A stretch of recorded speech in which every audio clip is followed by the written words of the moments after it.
Hey guys, yeah, I started editing the video of the build and I just realized I never shot the intro or anything like that, so yeah, busy editing.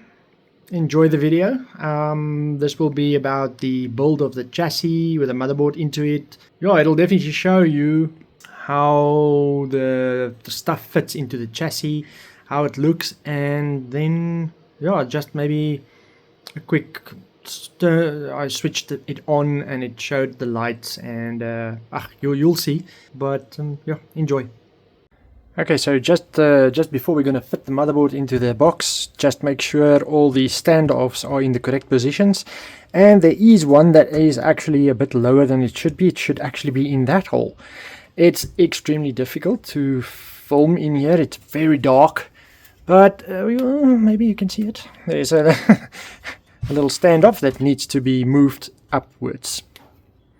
I'll quickly do that and then I can fit the motherboard in here. Before I install the motherboard, I'll just quickly put the processor into its AM5 socket on the motherboard.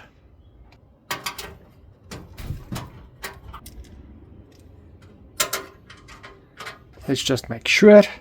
I think the motherboard will now line up nicely with all the screw holes, all the standoffs. So I've got a standoff there, one over here.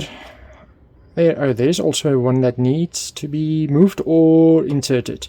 Alright, this is a Gigabyte motherboard, a Gigabyte chassis, and I've got a hole here which there's no standoff or no way to put a standoff there.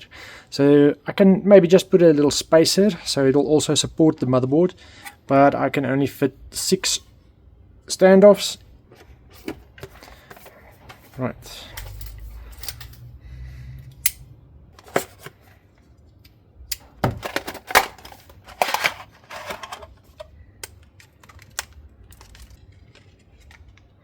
Quite a thick piece of metal there, so don't be like me and try and remove this. Just let it be and be like everybody else and close it so that it'll shoot out on its own. Line up the processor, drop it in, make sure it's nicely in there, and then you can just close this up. Very easy. The motherboard does not even flex even a little bit with all of that pressure because of this plate that's supporting the motherboard at the back. Well done. Alright, I just wiped it off with a bit of isopropyl alcohol and all of that nasty stain is gone. With the processor fitted to the AM5 socket. Hardy da. Let them finish. With the AM5 processor fitted into its AM5 socket, let's build the motherboard into the chassis. One thing to remember before you slide it in is to insert that little I/O plate. It just clips into place.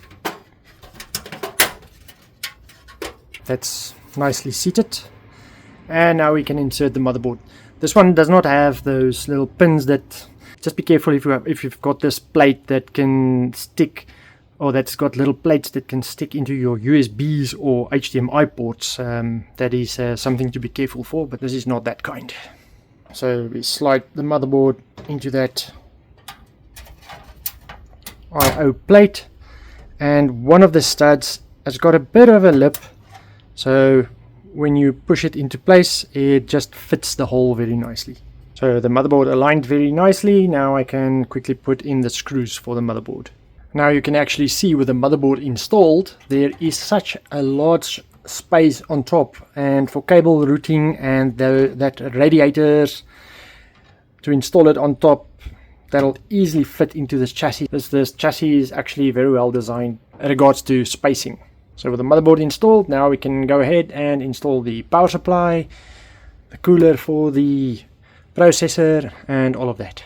While I have the motherboard in front of me, I can just as well quickly install the RAM and the Gigabyte NVMe. Very well packaged NVMe's. That's just the little storage of this motherboard. I don't know why the sticker is upside down. That's going to be a pain, but that's okay. There's no heatsink that goes over it, so you will always see that.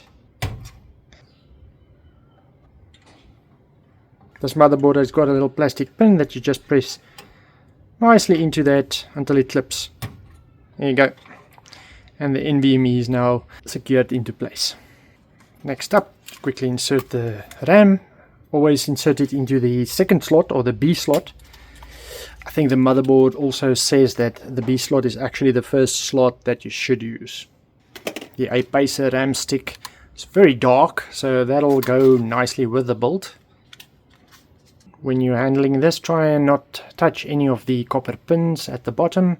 That'll just make extra corrosion on the copper. If you see anything like a little speck of dust or anything like that, just remove it before you insert the RAM. Also, just make sure to line up that little gap with the slot on the motherboard. Once it's in its place, just try and support the motherboard a little bit and press it down. Nicely clipped into place there. Okay, next up for us will be the power supply. The power supply is a nice blacked out power supply, so let's quickly get it out of the box. Almost the whole thing is black. They've gone and put all the detail, the ugly detail, on the top side of this, so you won't be able to see that when you insert it into the chassis. The only thing you're going to see is that nice logo there. So let's slide this into the bottom of the chassis and make sure that the fan is facing downwards. The power supply does come with a few screws, which we're also going to use, also blacked out. This dark chassis is, yeah, it's a bit of a challenge to film it because it's actually pitch black. Here you will see that this has got extremely long cabling, so it'll easily fit or reach the motherboard wherever it should. This box has got soft little feet or soft little sponges here, and the power supply will slide nicely in there. Okay, there we go, and now it's becoming a spaghetti cable mess. Right, I've installed all the screws that's needed to keep the power supply in place, and you'll see the name is broadcasted through that big hole in front. The power supply that I use is a bit short, and this leaves a gap over here, and yeah, that is just a little bit too big for what I want it to be, but yeah, that's just the way it's going to be. The first cable we're actually going to route is that 8-pin 12-volt CPU plug that goes into the top. I like to route it all the way to the back and over the top, or you can always cable tie it nicely to the little cable tie spots. But as you can see, cables can be nicely hidden in this chassis. There's enough space for cables, and even this large ATX cable can go just through that hole and into the motherboard. These cables will just be bundled up. We're not going to install a graphics card for now, but it does support graphics cards, old Molex connectors, and 3 SATA connectors.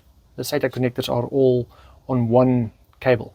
Okay, let's overexpose this a bit, because yeah, you can't see anything on the black. Okay, all the cables are now fitted into the chassis, cable tied, nicely held into place. The power supply lives there. These cables are just left in there for the hard drive that we're also going to build into this.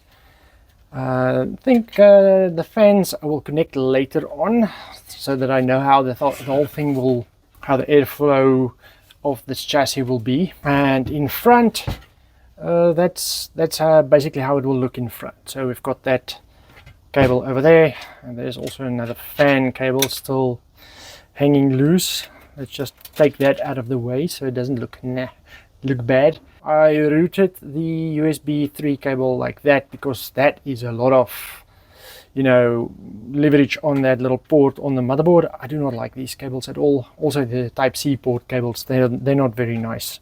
The last 2 cables is at the bottom. And those are all the cables routed.